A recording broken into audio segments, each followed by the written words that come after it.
दोस्तों, देश की जनता प्रधानमंत्री मोदी के उस चौराहे को ढूंढ रही है जिस चौराहे पर मोदी जी ने कहा था कि वो सजा भुगतने के लिए खुद आ जाएंगे। देश की जनता वैसे इन दिनों श्वेता सिंह और सुधीर चौधरी को भी ढूंढ रही है। क्यों, सब कुछ मैं आपको तफसील से बताऊंगी। साथ में आपको ये भी बताऊंगी दोस्तों कि बात बात पर इवेंट बाजी करने वाली, बात बात पर सालगिरह वगैरह मनाने वाली और बड़े बड़े इवेंट क्रिएट करने वाली नरेंद्र मोदी की सरकार अपनी सबसे बड़ी उपलब्धि से आखिर मुंह क्यों चुराती है, आंखें क्यों झुकाती है।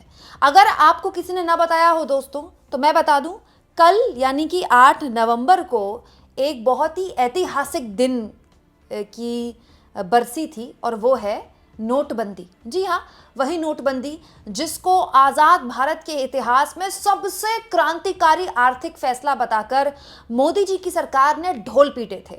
मोदी जी रात को 8 बजे अचानक टीवी पर अवतरित हुए और उन्होंने कहा कि 500 और 1000 के नोट लीगल टेंडर नहीं रहेंगे। अगले दिन से देश की सड़कों पे, देश की एटीएम में, देश के बैंकों में लंबी लंबी कतारें लग गई। जिनके घर में शादियां थी उनके घर में नकदी की दिक्कत हो गई, किसानों को खाद और बीज खरीदने में दिक्कत हो गई। सारा काम छोड़कर पूरी देश की जनता लाइनों में लग गई। हालत ये हो गई दोस्तों कि जो नोटबंदी शुरू की गई थी ये कहकर कि हम काले धन पर लगाम लगाना चाहते हैं, काला धन तो मिटा नहीं, लेकिन उसके लिए नई नई परिभाषाएं गढ़ी गई। कहा गया कि नोटबंदी इसलिए लाएं कि आतंकवाद खत्म हो जाए, आतंकवाद खत्म होना ही। उसके बाद कहा गया दोस्तों कि नोटबंदी इसलिए लेकर आए हैं क्योंकि नक्सलवाद खत्म करना है, वो भी खत्म नहीं हुआ है। जब नोटबंदी को लेकर 30-35 दिन बाद देश में भयंकर अव्यवस्था हो गई, लोग लाइनों में खड़े होकर मौत के घाट उतरने लगे, लोग मारे जाने लगे, तब मोदी जी अवतरित हुए। जी हाँ, मोदी जी अवतरित हुए और उस दिन मोदी जी ने कहा था कि 50 दिन पूरे होने पर, यानी कि 30 दिसंबर को, जब 2016 में मोदी जी ने नोटबंदी की थी, उन्होंने कहा था मोदी जी ने, अगर 30 दिसंबर को के बाद कोई कमी रह जाए, कोई मेरी गलती निकल जाए, कोई मेरा गलत इरादा निकल जाए, आप जिस चौराहे पर मुझे खड़ा करेंगे, मैं खड़ा होकर देश जो सज़ा देगा वो भुगतने को तैयार हूँ। बताइए, मोदी जी तो पता नहीं किस चौराहे पर खड़े हुए और पता नहीं उनको क्या सज़ा मिली, लेकिन देश आज तक मोदी जी के चेहरे को देख रहा है कि मोदी जी बता तो दीजिए कि आखिर नोटबंदी से देश को हासिल क्या हुआ। दोस्तों, मैं तो ये सोच रही हूँ कि प्रधानमंत्री मोदी आज भी महाराष्ट्र में थे, आज भी वो राम मंदिर के नाम पर वोट मांगते हैं, हरियाणा में भी राम मंदिर के नाम पर वोट मांगते हैं, झारखंड में भी राम मंदिर के नाम पर वोट मांगते हैं। हर बात पर वो अपने अलग अलग फैसलों पर वोट मांगते हैं। ये बीजेपी वाले नोटबंदी के नाम पर वोट क्यों नहीं मांगते? क्या उनको विश्वास है कि नोटबंदी के नाम पर वोट तो पता नहीं, लेकिन न जाने क्या मिल जाएगा। 8 तारीख को जब नोटबंदी की बरसी हुई और लोगों ने 8 साल नोटबंदी हो गए इसको याद किया, तो सोशल मीडिया में सुधीर चौधरी और श्वेता सिंह भी ट्रेंड होने लगे। अब सुधीर चौधरी और श्वेता सिंह ने अपने करियर में वैसे तो बहुत बड़े बड़े क्रांतिकारी काम किए हैं, मतलब क्रांतिकारी गजब के काम, लेकिन श्वेता सिंह और सुधीर चौधरी के करियर का वो जो ऐतिहासिक वीडियो है ना, वो उसके लिए तो उनका नाम पत्रकारिता में स्वर्ण अक्षरों में लिखा जाएगा। सुधीर चौधरी ने कहा था कि 2000 के नोट में चिप लगी हुई है और वो चिप जो है वो उस चिप के जरिए कहीं भी अगर 2000 का नोट छुपा होगा तो इनकम टैक्स विभाग को पता चल जाएगा।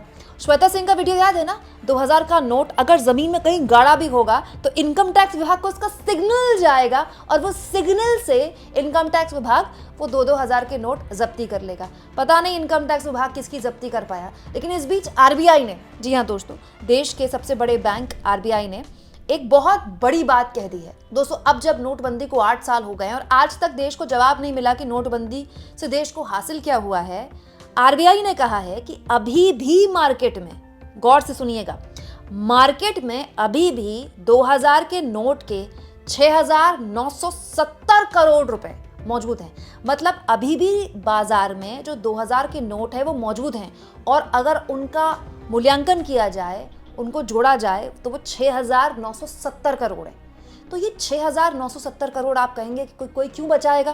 भाई आप भी यही कहेंगे ना कि 2000 के नोट तो बंद हो चुके हैं, तो रखने वालों ने क्यों रखा हुआ है? दोस्तों, 2000 के नोट बंद हुए हैं, लेकिन 2000 के नोट लीगल टेंडर अभी भी हैं। आरबीआई ने जब कहा था कि आप 2000 के नोट अपने बदली करवा लीजिए, तो ये नहीं कहा था मोदी जी की तरह कि फलानी डेट के बाद लीगल टेंडर नहीं रहेंगे। अगर आज भी आपके घर से कभी 2000 के नोट मिल जाएं, आप चाहें तो बैंक में जमा कर सकते हैं।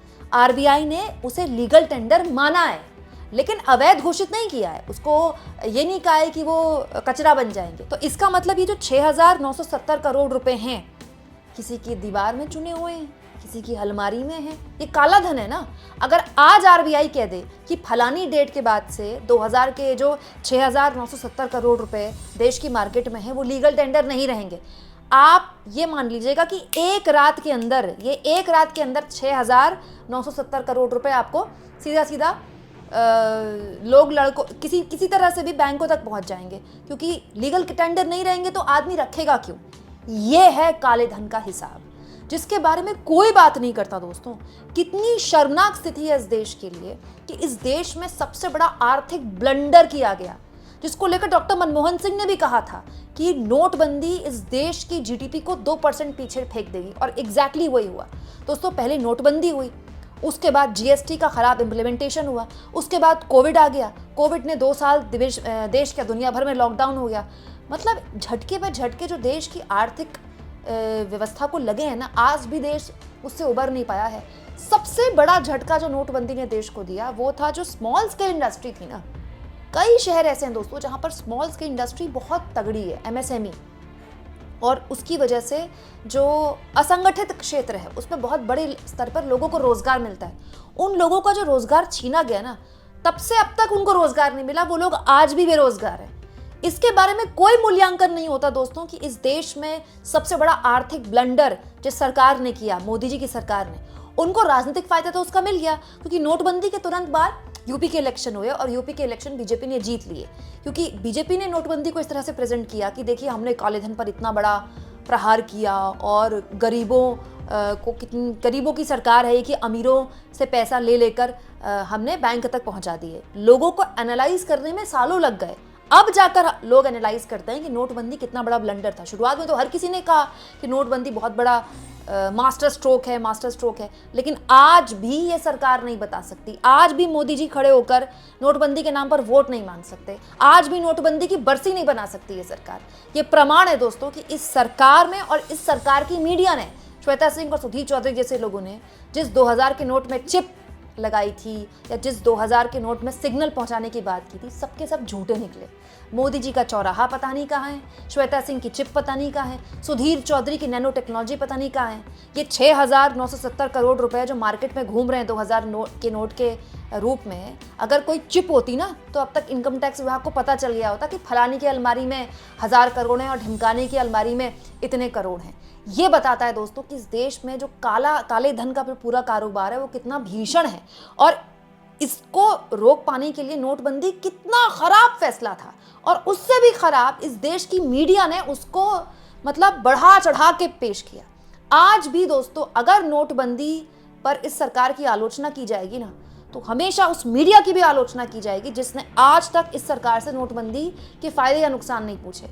हर चुनाव में मोदी जी एक चैनल को 3-3 बार इंटरव्यू देते हैं। किसी चैनल वाले की हिम्मत है, औकात है, किसी की हैसियत है किसी की कि वो मोदी जी से पूछ लें, ये श्वेता सिंह या सुधीर चौधरी जो चिप ढूंढ रहे थे, नैनो टेक्नोलॉजी लगा रहे थे 2000 के नोट में, ये सब गए थे मोदी जी का इंटरव्यू लेने के लिए। किसी ने एक बार मजाक में भी नहीं पूछा होगा, अरे ऑन द रिकॉर्ड छोड़िए, ऑफ द रिकॉर्ड भी नहीं पूछा होगा, अरे मोदी जी आपकी वो चौराहे की क्या बात हो गई, आपकी नोटबंदी की क्या बात हो गई, मिला क्या आपकी नोटबंदी से देश को? कोई कुछ नहीं बोलेगा दोस्तों।